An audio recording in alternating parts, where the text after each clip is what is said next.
আন্তর্জাতিক ক্রিকেট থেকে তারকাদের আচমকা অবসর কি বার্তা দেয়? গত এক মাসের ভেতর একাধিক তারকা ক্রিকেটারের বিদায় দেখেছে আন্তর্জাতিক ক্রিকেট। মাত্র 29 বছর বয়সে আন্তর্জাতিক ক্রিকেটকে বিদায় জানিয়ে সকলকে চমকে দিলেন ক্যারিবীয় তারকা ব্যাটার নিকোলাস পুরান। একই সাথে দক্ষিণ আফ্রিকার অভিজ্ঞ ক্রিকেটার হেনরিক ক্লাসেনও বিদায় নিয়েছেন ওয়ানডে ও টি-20 ক্রিকেট থেকে। এই দুজনের অবসান আমাদের শুধু বিস্মিতই করেননি, বরং আন্তর্জাতিক ক্রিকেটের ভবিষ্যৎ নিয়ে বড় একটি প্রশ্নচিহ্ন তুলে দিয়েছে।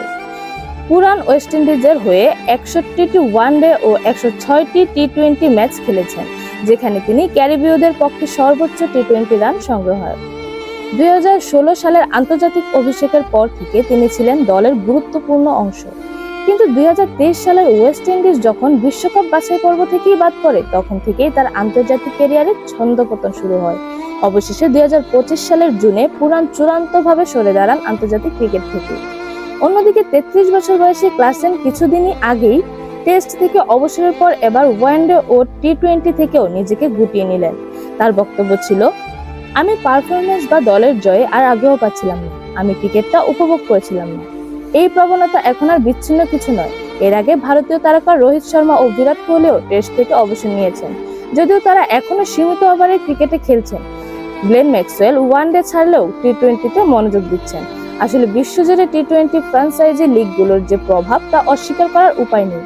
IPL, PSL, Big Bash, BPL, LPL, CPL সহ আরো নতুন নতুন লিগের কারণে ক্রিকেটাররা আরো শুধু জাতীয় দলের উপর নির্ভরশীল নন। ফ্র্যাঞ্চাইজি ক্রিকেটে অর্থ, নিরাপত্তা ও জনপ্রিয়তা সবই পাওয়া যায় তুলনামূলকভাবে কম পরিশ্রমে। তবে শুধু খেলোয়াড়দের দায়ী করলেই হবে না, ক্রিকেট বোর্ডগুলোকেও আত্মসমালোচনায় যেতে হবে।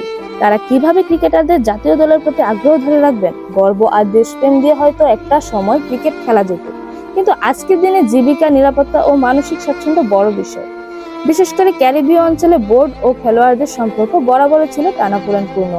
পর্যাপ্ত সুযোগ ও সম্মান না পেলে ক্রিকেটাররা সহজেই ফ্র্যাঞ্চাইজি লিগে পাড়ি দেন। দক্ষিণ আফ্রিকাও একই সমস্যার মধ্যে দিয়ে যাচ্ছে, যেখানে বহু খেলোয়াড় ইংল্যান্ড সহ বিভিন্ন দেশে কোলপাক চুক্তি করে নিজ দেশের হয়ে খেলা ছেড়েছেন। এই অবস্থায় প্রশ্ন তুলতে হবে, আন্তর্জাতিক ক্রিকেট কি ক্রমেই তার আকর্ষণ হারিয়ে ফেলছে?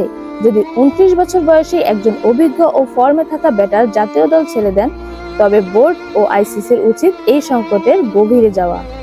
নিকোলাস পুরানের বিদায় হয়তো গল্পের শেষ নয়, বরং বড় এক পরিবর্তনের শুরু।